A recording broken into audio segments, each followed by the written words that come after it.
Hey, I'm Bob at ILikeToMakeStuff, and today we're gonna make this.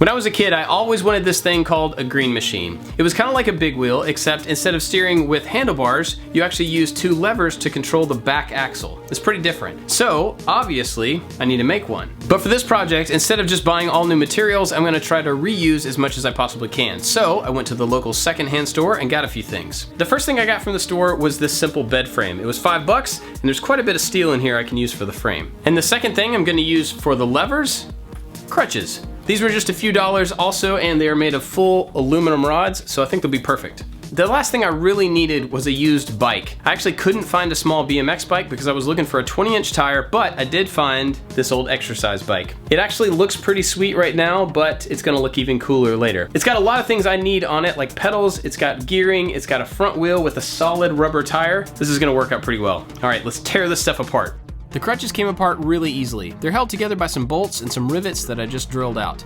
I saved as many of these pieces as I could because I didn't know what I was going to use. All the rivets on the crutches were made of aluminum, so they're super easy to drill out with a normal drill bit. But the ones on the bed frame, which is everything, are all made out of steel. It's going to take a lot longer to drill those out, so instead, we're going to use a grinder. I used a cutoff wheel here to remove the mushroomed part, and the rest of it just kind of ground down or popped out with a nail punch. Then I just chopped off the ends because I didn't need them on these pieces.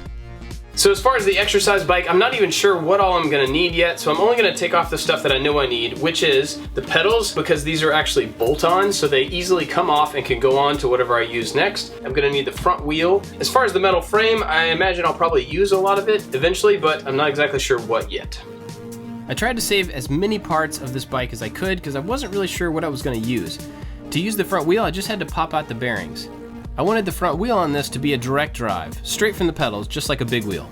So I found a piece of metal on the bike and then drilled out some large washers to make holes for that piece of metal to fit through. This way I could run it through the center of the wheel and add the washers to weld it in place and hold the whole thing together. I drilled the same size hole in the end of the pedals so that they would slide right on the rod. Using a drill here worked fine, but the drill press was just faster and cleaner.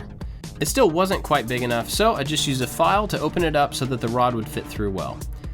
The second pedal was attached to the sprocket, so I just had to grind that off. Once all these pieces would at least slide together, it was time to start welding.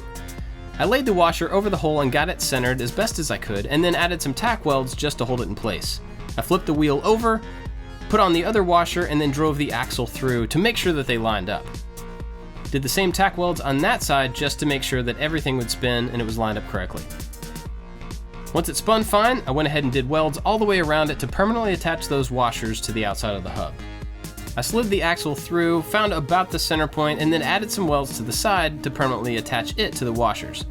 Eventually, all this got fully welded and cleaned up. I laid out some of the angle iron and figured out where I would need to sit relative to the wheel. Then I cut down the angle iron and started to make some square tubing. Buying a piece of square tubing would have been a lot easier, and I'll show you why. I cut two pieces of angle iron down to the same length and then clamped them down to the table. I used a flap disc to remove some of the paint so I had a good surface to weld to. I set the two pieces together to make a square. Now, it didn't quite work out like I wanted it to, but holding them in place, I added some tack welds to hold them together. You can see on the end here that these actually fell out of alignment and I welded them up in the wrong position. I had to break this apart and redo those tacks. But after that, I went back and filled in the weld in between all the tacks. It turned out all right, and eventually I took it to the grinder to grind those down, not flush, but better. The axle was a little bit too big for the bearings that I had bought, so I used a flap disc to kind of sand it down to make it fit. Eventually they went on really nicely. So with the bearing setting in place, I held the square tubing over it to figure out how long it needed to be for the fork. I cut the square tubing down into two pieces, and then marked the location for where the bearing needed to go. For this bearing, I needed to cut out an area for the axle to go through and for two areas for the bolts to go through to hold the bearing. I used a punch to make it easier to start the drilling for those, and then used a step bit on my drill press to drill these holes out. And by the way, this is sped way up. You have to drill pretty slowly through steel or you'll burn up your bits. Eventually, I had all these holes drilled from both sides on both pieces, and then I had to cut out the big section for the axle. I started to drill it out and then realized that a bandsaw would be a much faster and more effective way to do it. So I cut a few lines in on both sides and then right down the center. I used a cutoff wheel to kind of score the top and the bottom, and then a hammer just to knock these pieces out. It's maybe not elegant, but it worked pretty well. I did a quick mock-up with the bearings just to make sure everything fit together. This doesn't have the spacers that would be necessary for the bearing to actually turn at this point.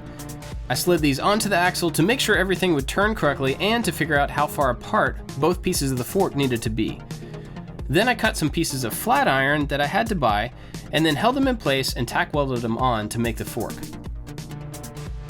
Figuring out how to build the fork was actually kind of tough, and it took me a long time. I wasn't sure that it was going to be strong enough, and in the end, it turned out to be plenty strong. The centerpiece of the bike was just another piece of square tubing run right through the middle of the fork. This was also tubing made from the bed frames. Eventually, once I had all these pieces held together, I went back and filled in all the welds on all the different surfaces. There was quite a bit here. Then it was time to figure out the rear axle. The axle had to pivot on the center frame, so I used some flat iron to make a bracket. I drew some marks and scored those marks with a cutoff wheel and then cut the piece to length. Then I just had to hammer it into shape. I used an old piece of steel here to hammer around on the edges to get it to fold along the score lines that I'd made. Eventually I got it to a point where I could bend it mostly by hand and then wrap it around the square tubing and hammer it in its final position. I used another piece of flat steel to help reinforce it along the bottom. I got this all centered and lined up and then welded it all together. I used a grinder to clean it up and round over some of the sharp corners. I held this on the body, clamped it in place, and then found the center point. There was a lot of steel to drill through here, so I used some oil and a new bit. I got through the top piece and then got through the bottom piece and needed to make a hole deep enough so that I could mark the bottom side. The holes all the way through, top to bottom, all needed to line up. Eventually, I got a small enough hole through all of it that I could fill them out with the right size hole. I used washers and nuts to hold the whole thing together. Assembly at this point was kind of loose and I didn't really tighten anything down, didn't use any Loctite. I really just wanted to make sure that everything fit and moved as it should. Adding the wheels to this back assembly was another thing I didn't really have figured out, and I wasn't sure the best way to do it. I kind of followed the same procedure by cutting down a piece of flat steel to the right size and then marking where I needed to score it. I hammered these into shape again along the score marks to make sure that they wrapped around the square tubing. There was definitely some trial and error to get these into the right shape, but eventually I got them to fit pretty well. To make it easier to drill these, I put them on some pieces of wood and put that whole assembly in the vise. Then I could drill right down through. Should have just drilled the holes with the drill press before I bent the pieces of metal. With these drilled out, I just ran in the long bolt that I was going to use and then tightened down a nut to hold all this together. So the idea here is for this thing to slide onto this, get welded in place, and the wheel to go on the outside of this. I have no clue if this is strong enough. We'll find out. I'm just letting you know, I don't know if this is gonna work. There's potential for a lot of points of failure in this, so I just did the best I could. I welded the head of the bolt to the back side of the bracket, and then welded the nut to the other side. I slid this piece into place and clamped it down to hold it in place while I added welds all the way around. Eventually, I filled it in and did the other side in the exact same way. Then I just slid on a washer, the wheel, a washer, and a couple of nuts to tighten at the end. I was ready to add the pedals to the front end, but first I needed to trim off some of the extra axle. I marked where these pedals went and then just used a cutoff wheel to cut off that extra piece. I filed down that edge and then slid on the pedal. I used some tack welds to hold this first one in place. It doesn't really matter where it goes. The important thing is lining up the second one. So I got the second one lined up on the other side to make sure that they were parallel, and then I tacked it in place as well. Then it was time to mount the seat that I wanted to be adjustable. I knocked off some pieces of brackets from the bed frame and then cut down a piece of MDF. The size of this MDF is just a little bit bigger than where the bolt holes are on the bottom of the plastic seat that I had bought. I drilled through the board to match with the holes in the bottom of the seat and then used a big bit to countersink them on the underside. I clamped this board to the frame and then held these little brackets up to it to figure where they needed to be cut off. I used a cutoff wheel just to cut them to shape. I also cut down a piece of steel to put in between these two brackets to connect them. I made sure that this piece was wide enough to span both of the brackets so that I could weld everything together, but before that, I marked and drilled a hole to add something to tighten the seat. I used a tap to make some threads on the inside of this hole. These threads matched up with the knob that I had got at the local home center. I welded all three of the pieces of the bracket together and then grinded them down to smooth it out. Before attaching the rest of the seat, I made sure that it slid along the frame and it wasn't too tight. Then I just pre-drilled some holes and held the two pieces together while attaching them with bolts and washers and nuts. This was ready to mount the seat. Unfortunately, there was no convenient way to do that. I just had to stand the frame on its side and hold the seat in place while driving in the screws. It wasn't hard, it was just awkward.